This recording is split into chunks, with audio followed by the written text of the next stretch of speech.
ہے خدا متعال کی نازل کردہ ضروریات دین میں سے کسی ایک کا انکار کرنا کہ خدا متعال نے جو چیزیں آسمان سے نازل کی اور سب کو معلوم ہے، اسلام میں معروف ہے، مشہور ہے، اور انسان جو ہے کسی کا انکار کرے.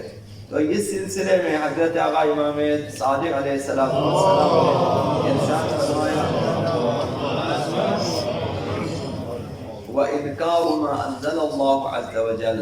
گناہان کبیرہ میں سے ایک یہ ہے کہ اللہ کی جانب سے نازل شدہ ضروریات دین میں سے کسی کا انکار کرے. ضروریات دین سے مراد وہ تمام دینی باتیں ہیں جن کا واجب یا حرام ہونے کا علم سب کو ہوتا ہے. اس کو کہتے ہیں واضحات دین، بدیہیات دین، وہ امور جو معروف ہے، مشہور ہے، اس کو کہتے ہیں ضروریات دین. جیسے نماز واجب ہے، حج واجب ہے، روزہ واجب ہے، شراب حرام ہے، ایسی چیزیں. کسی ایک کا انکار کرنا یہ موجب کفر ہے، گناہان کبیرہ میں سے ہے.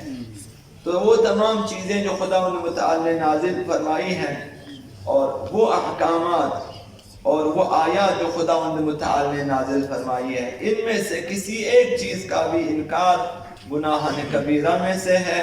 اور سب سے اہم چیز جو خدا متعال نے جس کے بارے میں تاکید کی ہے وہ ولایت اہل بیت اطہار علیہ السلام ہے. یعنی ما انزل اللہ میں سے ایک یہ ولایت اہل بیت. اگر کوئی جان بوجھ کر انکار کرتا ہے تو موجب کفر ہے. ولایت خدا، ولایت رسول، ولایت اہل بیت. اور اس ولایت سے انکار بھی جو ہے شدید قسم کا گناہان کبیرہ میں سے ہے. اگر صاحبان ولایت کا صرف انکار کرے تو یہ گناہان کبیرہ میں سے ہے. اور اگر دشمنی بھی رکھے تو کفر بھی ہے کہ انکار بھی کرتا ہے کہ اہل بیت رسول یا خدا کی ولایت کا انکار بھی کرتا ہے اور ساتھ ساتھ ان سے دشمنی بھی رکھتا ہے، بغض بھی رکھتا ہے، کینہ بھی رکھتا ہے، تو یہ موجب کفر ہے، وہ انسان کافر ہو جاتا ہے. لہذا مؤمنین مسلمین خصوصاً ولایت خدا متعال جو کہ ولایت مطلقہ ہے، کلیہ ہے، اور ولایت رسول خدا اور ولایت اہل بیت اطہار جو خدا متعال نے انہیں عنایت کی ہے، ان میں سے کسی کا انکار کرنا یہ گناہان کبیرہ میں سے. اگر دشمنی بھی رکھے تو مومنین کو ان ولایت اہل بیت وغیرہ کے سلسلے میں زیادہ اظہار نظر نہیں کرنی، اپنا عقیدہ رکھیں اور اس سلسلے میں ایسا اظہار نہ کریں کہ انکار لازم آ جائے. اور ان میں سے ایک نماز ہے. یہ نماز بھی واجبات ضروری اسلام میں سے ہے. یعنی وجوب نماز پنجگانہ سب کو پتہ ہے کہ یہ واجبات میں سے ہے، اسلامی واجبات میں سے ہے.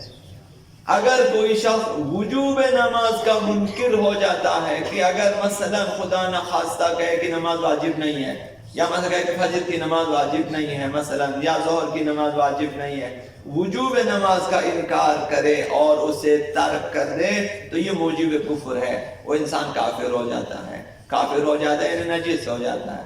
اب اس کی تمام ترین نجس ہے، یعنی وہ دائرہ اسلام سے خارج ہو جاتا ہے.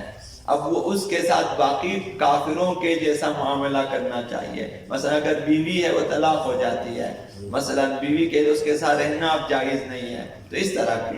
تو یہی نماز جو ہم روزانہ پڑھتے ہیں، اگر کسی نے مثلا جان بوجھ کر انکار کیا تو یہ موجب کفر ہے. لیکن اگر بعض لوگ سستی کرتے ہوئے نماز کو ترک کر دیتا ہے، سستی کرتا ہے، معلوم ہے واجب ہے لیکن نہیں پڑھتا، تو یہ موجب کفر نہیں ہے، کافر نہیں بنتا، لیکن یہ معصیت گار ہے اور یہ فاسق بن جاتا ہے، گناہان کبیرہ کا مرتکب ہوا ہے. اب جن روایات میں یہ کہا گیا ہے کہ جو شخص نماز کو چھوڑ دیتا ہے وہ کفر کرتا ہے، تو مراد یہی ہے کہ نماز کے وجوب کا انکار کرتے ہوئے چھوڑ دیتا ہے، اس لیے چھوڑ دے کہ واجب ہی نہیں ہے. یہ شخص یہ موجب کفر ہے، یہ شخص کافر ہو جاتا ہے. اور حضرت اعلیٰ رسول خدا صلی اللہ علیہ وآلہ وسلم سے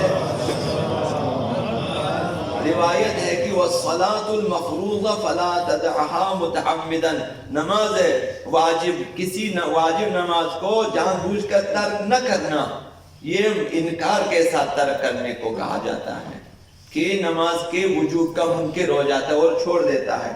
فَإِنَّهُ مَنْ تَرَكَ صَلَاةَ فَرِيضَةً مُتَعَمِّدًا، جو بھی جان بوجھ کر واجب نماز کو چھوڑ دیتا ہے انکار کرتے ہوئے، فَإِنَّ ذِمَّةَ اللَّهِ مِنْهُ بَرِيئًا، یہ شخص امان خدا سے خارج ہو جاتا ہے، یعنی دائرہ اسلام سے خارج ہو جاتا ہے۔ تو اسی طرح زکوٰۃ بھی ہے، اسی طرح خمس بھی، اسی طرح ایسی جو مشہور چیزیں ہیں کہ نوجوانوں کو خصوصاً یہ خیال رکھنی چاہیے کہ لا علمی میں بھی ان سے جو ہے انکار نہ کرے۔ اگر کسی کے ذہن میں ایسی باتیں ہیں تو فوراً توبہ کرنی چاہیے۔